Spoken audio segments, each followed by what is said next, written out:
ሩታና አብርሽ ተከስተዋል። ቤተሰብ ዋው ዋው ነጭ በነጭ ፏ ብትን ብለው ማለት ነው። ሰላም ጤና ይስጥልኝ ውድና የተከበራችሁ የመቅዲ ዩቲዩብ ቤተሰቦች እንዴት ናችሁ? ደህና ናችሁ ወይ? እኔ በጣም ደህና ነኝ፣ እግዚአብሔር ይመስገን።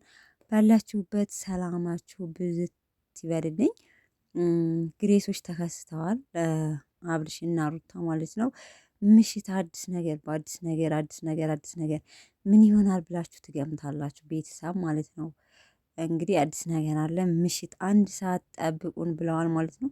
ለማንኛውም በጣም ደስ ይላል።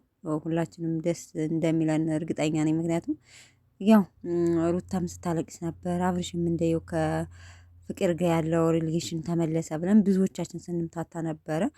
እና ያው እንግዲህ ፍቅር ታሳዝናለች ምናምን የምትሉ ልጆችም አላቸው። የፍቅር የራሷ ህይወት ለሱ ያለው አይቀርም ይመጣል። አንድ የሚያስደስታት ደግሞ በጣም የሚወዳት ልጅ አለ መሰለኝ ከእሱ ጋር ብትሆን በጣም ደስ ይላል። ለማንኛውም ምሽት ምን ይሆናል ብላችሁ ትገምታላችሁ? ቤተሰብ ቀለበት ወይስ ምንድን ነው? በአዲስ ነገር ያው ነጭ በነጭ ነው የለበሱት። ሚስቱ ስለሆነች ቀለበት ያን ያህል እንትን የሚል አይመስለኝም። ያው ግን በሚዲያ ተፋተው ስለነበረ እንደ አዲስ አግቢኝም ሌላት ይሆን ይችላል፣ አይታወቅም። ለማንኛውም ምሽት እንጠብቃችኋለን። ይመቻችሁ ማለት ነው። አቤት አሳሳም አቤት አስተቃቀፍ! እንዲህ ብሎ ነው ደረቷ ላይ የተኛባት ማለት ነው። ለማንኛውም በጣም ደስ ይላል በመመለሳችሁ።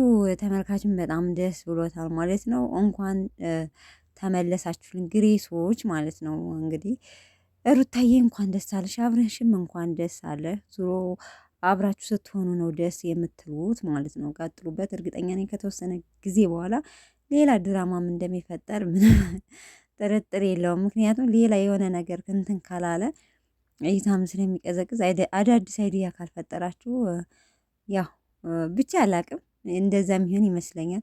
ለማንኛውም ስለታረቃችሁ ደስ ብሎናል።